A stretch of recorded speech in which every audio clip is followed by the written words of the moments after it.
નમસ્કાર મિત્રો, ફરી એકવાર હાર્દિક સ્વાગત છે મિત્રો તમારું આ અમારા આજના નવા વિડીયોમાં।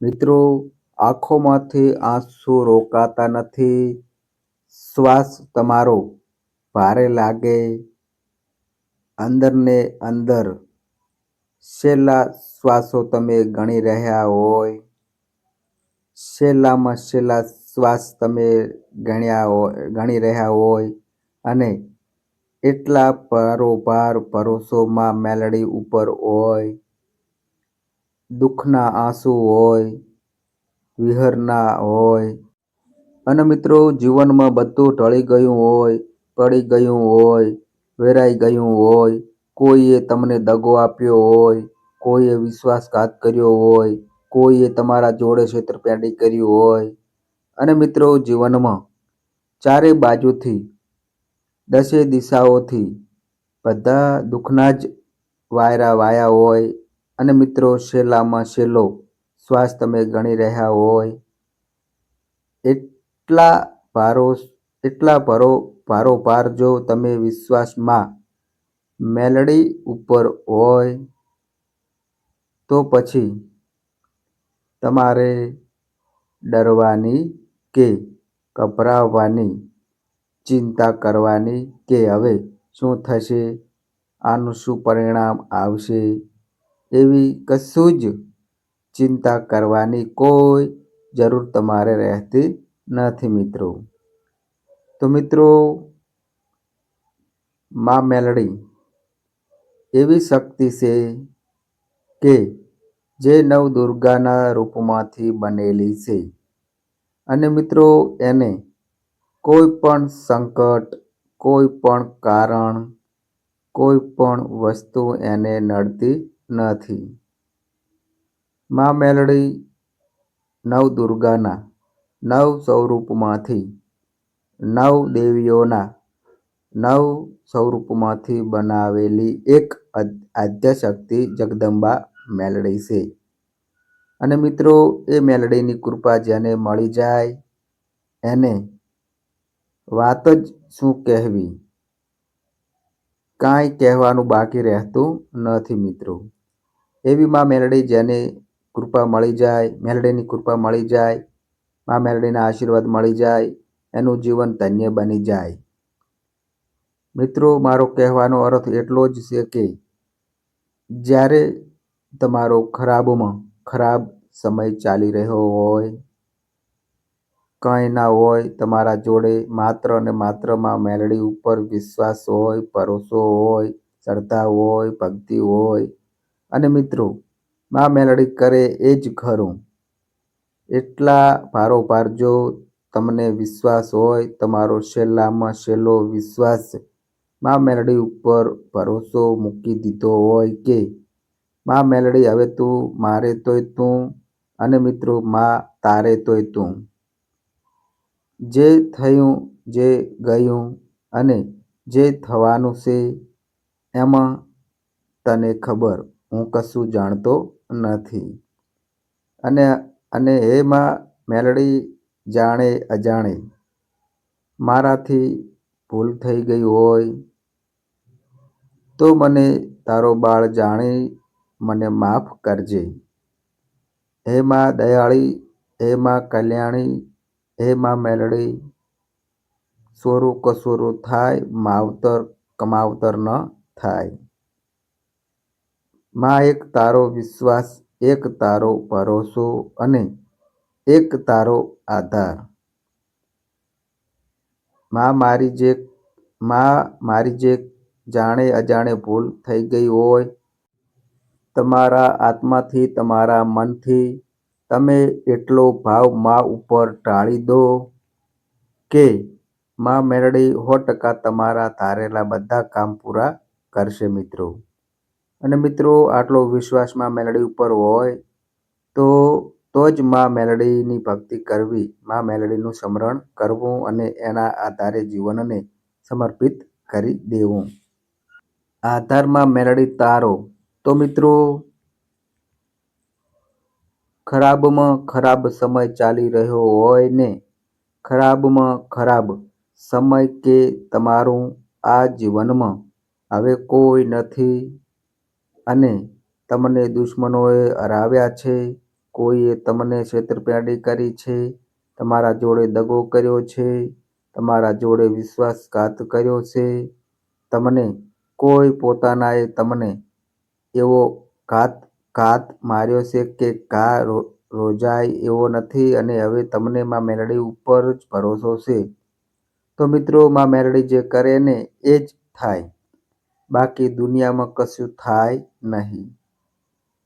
તો મિત્રો તમારો સમય ખરાબમાં ખરાબ ચાલી રહ્યો હોય, તમે જીવનમાં હારી ગયા હોય, થાકી ગયા હોય, ચારે બાજુ અંધકાર જ જોવા મળતું હોય અને હવે તમને એમ લાગે કે હવે અજવાળું થશે નહીં, મારા જીવનનો અંત થઈ જશે, તો માં મેલડીને તમે યાદ કરો અને મિત્રો માં મેલડીનું સ્મરણ કરો, માં મેલડીનું ભજન કરો, માં મેલડીને રાત દિવસ એના નામનો જપો, એમના નામનો રટણ કરો.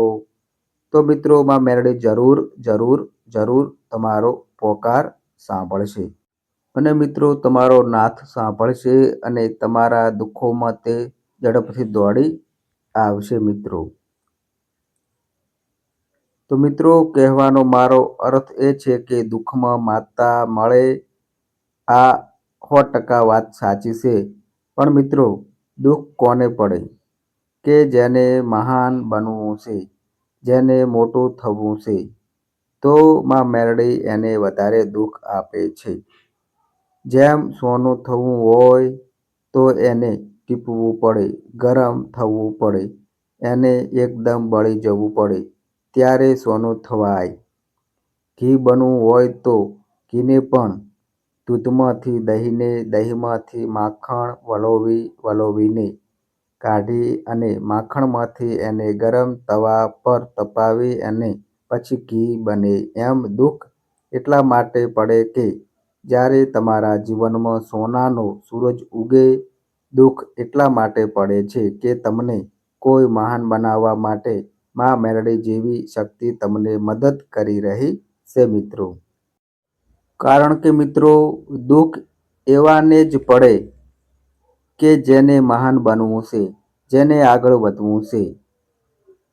પણ મિત્રો દુઃખને સહન કરવું પડે, દુઃખને વેઠવું પડે, કઠિનમાં કઠિન પરિશ્રમ કરી અને દુઃખમાંથી બહાર નીકળવું પડે અને એ શક્તિ માં મેલડી આપે.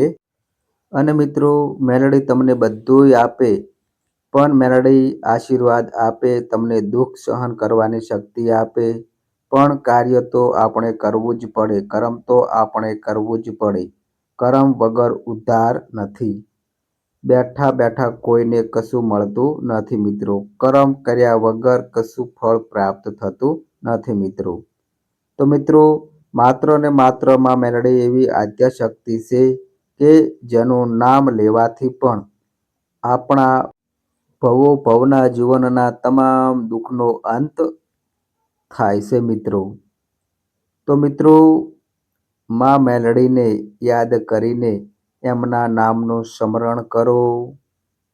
બની શકે તો એમના નામનો દીવો પ્રગટાવો અને મિત્રો બની શકે તો એમના નામનું તમે રટણ કરો અને મિત્રો માં મેલડીને સ્મરણ કરો. બની શકે તો મિત્રો તમારા જોડે કાંઈક હોય તો યથાશક્તિ કોઈને મદદ કરો મિત્રો. અને મિત્રો યથાશક્તિ દાન દક્ષિણા કરો, યથાશક્તિ કોઈ ગરીબોને ખવડાવો, સાધુ સંતોને મિત્રો ખવડાવો. અને મિત્રો કોઈ તમને એવું લાગે કે મારે આ વ્યક્તિની મદદ કરવી છે અને કોઈ તમને લાગે કે કોઈ વિધવામાં બહેન દીકરી છે એને તમારે કોઈ કરિયાણું ભરી આપવું છે, કોઈ એને લોટ, કોઈ કરિયાણું, કોઈ એના જીવનમાં કોઈ મદદ થાય એવું તમારે કાંઈક ધર્મનું કાર્ય કરવું હોય, તમે જો કોકનું ઠારશો તો મિત્રો તમારું ઠરશે. તમે કોઈનું જો બાળશો તો તમે મિત્રો આપોઆપ બળીને ભસ્મ થઈ જશો. તમે મિત્રો પરિણામની ચિંતા કર્યા વગર જો તમે ધર્મનું કાર્ય કરશો, દિલમાં દયા રાખશો અને મિત્રો સારા કાર્યો કરશો તો મિત્રો એનું પરિણામ માં મેલડી તમને ચોક્કસ આપશે. તો મિત્રો માં મેલડીના નામના જ તમારે સ્મરણ કરવાનું છે. માં મેલડીનું જ સ્મરણ કરશો, માં મેલડીના નામનું ભજન કરશો તો મિત્રો માં મેલડીના નામનું રટણ કરશો તો મિત્રો માં મેલડી જો તમારો અંદરનો આત્મા ચોખ્ખો હશે, નિસ્વાર્થ ભાવ હશે, ભોળા ભાવની ભક્તિ હશે, જગતના કલ્યાણ હેતુ માટે તમારો ભાવ હશે તો મિત્રો માં મેલડી ચોક્કસ તમારી પ્રાર્થના સાંભળશે. તમે ગમે તેટલા દુઃખમાં હશો તો એ દૂર થઈ જશે, પણ કહેવાનો અર્થ એ છે કે તમે બીજા માટે કાંઈક કરવાનો પ્રયત્ન કરશો તો મિત્રો કાંઈક બીજાના માટે મહેનત કરશો તો તમારા માટે તો થશે જ, પણ બીજાના માટે પણ કાંઈક ફાયદાઈ શુભ ફળ પ્રાપ્ત થાય, બીજાનું ભલું થાય, બીજાનું સારું થાય.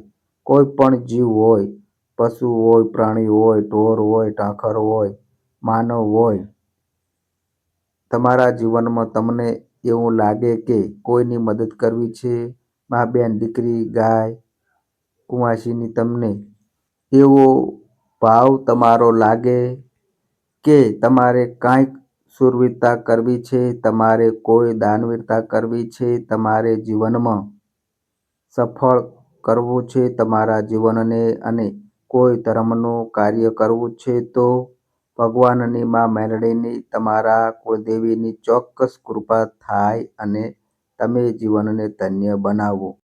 તો મિત્રો આ અમારી માહિતી ગમી હોય તો વિડીયોને પ્યારી લાઈક કરો, તમારા મિત્રો સાથે શેર કરો અને મિત્રો કોમેન્ટ બોક્સમાં જય માં મેલડી અવશ્ય લખો. અને મિત્રો આ અમારી ચેનલ પર નવા આવ્યા હોય તો મિત્રો ચેનલને પણ સબસ્ક્રાઈબ કરો. તો બસ મિત્રો આજે આટલું, ફરી મળીએ એક નવા વિડીયો સાથે. ત્યાં સુધી બધાય મિત્રોને હર હર મહાદેવ.